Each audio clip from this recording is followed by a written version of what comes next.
नरेंद्र मोदी कहता है ये पटाखे फोड़ने के लिए मिसाइल नहीं रखी, हमारा जब मन करेगा पाकिस्तान को सबक सिखाएंगे, हमसे कोई पंगा लेगा तो मुंह तोड़ जवाब देंगे। भारत जोड़ो यात्रा कर रहे हैं नालायक लोग कांग्रेसी, वहाँ पे चुनाव हो रहा है उत्तर प्रदेश और हिमाचल प्रदेश में, वहाँ पे जाके संभालने का यार मुसलमान क्या मेरे देश के नागरिक नहीं है क्या बात कर रहे हो आप यार? मुसलमान कोई मेरे देश से बाहर का नहीं है। मुसलमान देश का नागरिक है, अगर वो कलाम है तो सही, अगर वो अफजल बनने की कोशिश करता है जैसे ताहिर हुसैन, जैसे अमतुल्ला खान, तो सर ये क्या केजरीवाल कार्रवाई नहीं करते, काहे नहीं कार्रवाई करते जब उनके घर से गन मिलता है? अभी अंजना ओम कश्यप के इंटरव्यू उसमें डिबेट में जो है कि वहाँ के जो इंजीनियरिंग कॉलेज के बच्चे थे उनसे ये नहीं बताया गया कि गुजरात का मुख्यमंत्री कौन है। मोदी जी के पास सब कुछ है, ये इतने धुले धनान है कि सत्येंद्र जैन जेल में है, यादाश्त चली गई है सत्येंद्र जैन की कि घोटाले किस बात के लिए किया भैया, हमारा तो यादाश्त ही चला गया। सीबीआई के पास गुजरात इलेक्शन से पहले कोई काम नहीं था, उन्हें सबको काम पे लगा दिया। उन्होंने कहा जाओ भैया, केजरीवाल भाग गया वहाँ पे, गुजरात में चला गया, सरकार बना लेगा, जाओ पीछे जाओ, लगो जा करके। ऐसा है, ये कुछ नहीं। अब क्या उसको वो कर दे? गुजरात में आम आदमी पार्टी की सरकार पूरी तरीके से बन रही है। आज की डेट में आम आदमी पार्टी के पास में गुजरात में एक भी एमएलए नहीं है।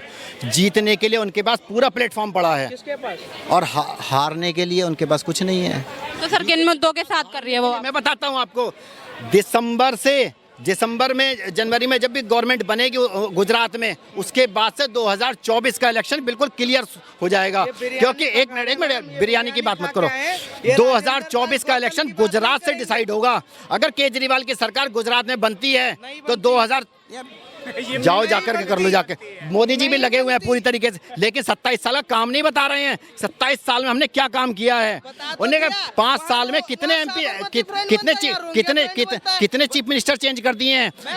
अभी अंजना ओम कश्यप के इंटरव्यू उसमें डिबेट में जो है कि वहाँ के जो इंजीनियरिंग कॉलेज के बच्चे थे उनसे ये नहीं बताया गया कि गुजरात का मुख्यमंत्री कौन है। अब आप ये समझ लीजिए, जब गुजरात मुख्यमंत्री का ही नाम पब्लिक को नहीं पता, उन्होंने कहा हर हफ्ते हर महीने में मुख्यमंत्री चेंज हो जाता है। अरे भैया, इसका मतलब काम नहीं है ना। उन्हें मोदी जी के नाम पे वोट दे दो भैया। अरे भैया, मोदी जी प्रधानमंत्री है या चीफ मिनिस्टर है ये बता दो। लेकिन मोदी जी की वजह से तो हमारी देश की अर्थव्यवस्था इतनी अच्छी हुई है, लोग तो ऐसा कह रहे हैं। एक सेकंड, थोड़ा सॉरी आपको डिस्टर्ब करूंगा। नगर निगम का इलेक्शन होता है तो मोदी जी आते हैं, एमएलए का इलेक्शन होता है तो मोदी जी आते हैं, एमपी का इलेक्शन होता है तो मोदी जी आते हैं। अरे भैया, एक सभासद भी कहता है मोदी जी ने वो काम किया। अरे सभासद का काम तो सभासद ही करेगा, मेयर का काम मेयर करेगा, एमएलए का काम एमएलए करेगा, प्रधानमंत्री का काम प्रधानमंत्री करेंगे। सारे लोग कहते हैं मोदी जी। अरे भैया, तुम क्या कर रहे हो? मोदी जी सब कुछ कर रहे हैं तो तुम भी कुछ कर लो।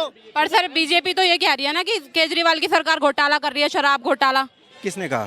बीजेपी की सरकार कहती है। सर आरोप पे आरोप। मैडम, आरोप लगाने के लिए तो देश आजाद है, किस पे कोई भी आरोप लगा लो, आरोप सिद्ध तो हो। आरोप जब तक सिद्ध नहीं होते, एक मिनट सुन यार, डिस्टर्ब मत करो। सीबीआई मोदी जी के पास है, सीबीआई के छापे तुम पे भी लगे, मुझ पे भी लग जाएंगे जिस दिन मैं बन जाऊंगा। मोदी जी के पास सब कुछ है, ये इतने धुले धनान है कि सत्येंद्र जैन जेल में है, यादाश्त चली गई है सत्येंद्र जैन की कि घोटाले किस बात के लिए किया भैया, हमारा तो यादाश्त ही चला गया। इतने बड़े सर्टिफिकेट केजरीवाल बांटते हैं कि सीबीआई की जांच बैठी हो तो सबसे पहले सस्पेंड कर देना चाहिए ना। अगर वो क्लियर हो तो सीबीआई के पास गुजरात इलेक्शन से पहले कोई काम नहीं था, उन्हें सबको काम पे लगा दिया। उन्होंने कहा जाओ भैया, केजरीवाल भाग गया वहाँ पे, गुजरात में चला गया, सरकार बना लेगा, जाओ पीछे जाओ, लगो जा करके। क्या गुजरात एक मिनट सुन लो यार, क्या बीजेपी के किसी मिनिस्टर के पास घोटाला नहीं है? सारे चीफ मिनिस्टर, सारे एमएलए, सारे एमपी, सारे दूध के धुले हुए हैं। सर, आपके पास एफआईआर करने की ताकत है, आप एफआईआर करो ना। समझे? देखो, ये यहाँ पे ज्ञान दे रहे हैं खड़े होके, बीजेपी के एक भी नेता के खिलाफ एफआईआर क्यों नहीं करवाते?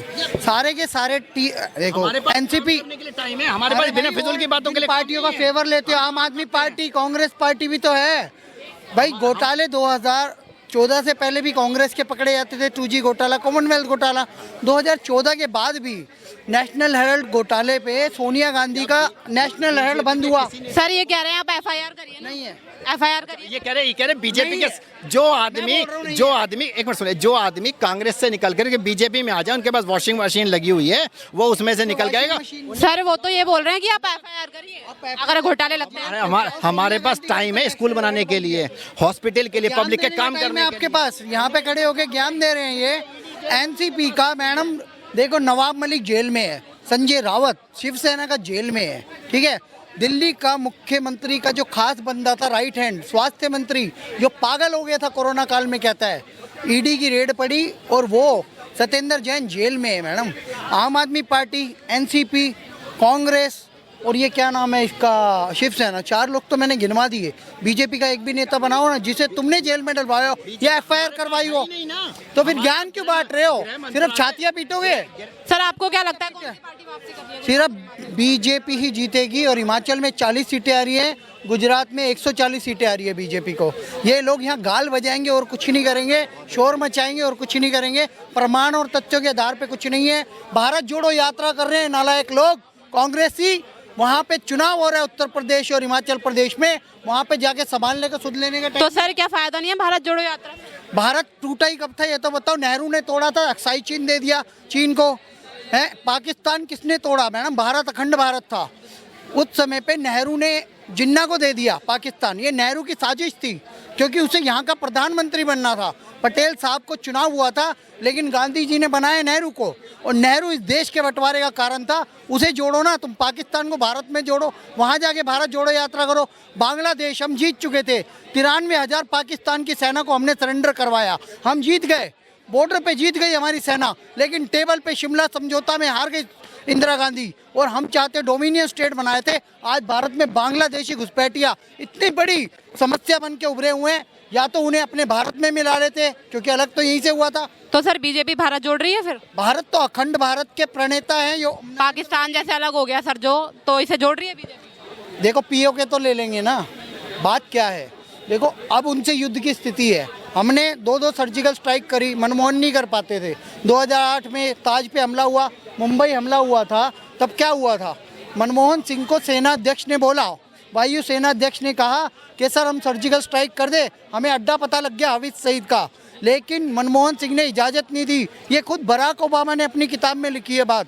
क्या इस बात को एक्सेप्ट करेंगे? नरेंद्र मोदी कहता है ये पटाखे फोड़ने के लिए मिसाइल नहीं रखी, हमारा जब मन करेगा पाकिस्तान को सबक सिखाएंगे, हमसे कोई पंगा लेगा तो मुंह तोड़ जवाब देंगे। मोदी जी जवाब देते हैं। पहले यहाँ लाउड स्पीकर लगे हुए थे, आप भी अगर दिल्ली के नागरिक हो तो आपको पता होगा, कोई भी लावारिस वस्तु बम हो सकती है क्या? अब वो नारे, अब वो इस तरीके की यहाँ पे लाउड स्पीकर पे अनाउंसमेंट होती है, बंद हो गया। करोल बाग में ब्लास्ट बंद हो गए, सरोजनी नगर मार्केट में बम ब्लास्ट बंद हो गए, कश्मीर तक है आतंकवाद, उससे आगे बढ़ नहीं पा रहा। मोदी सरकार की सबसे बड़ी उपलब्धि है सिक्योरिटी देना हमको।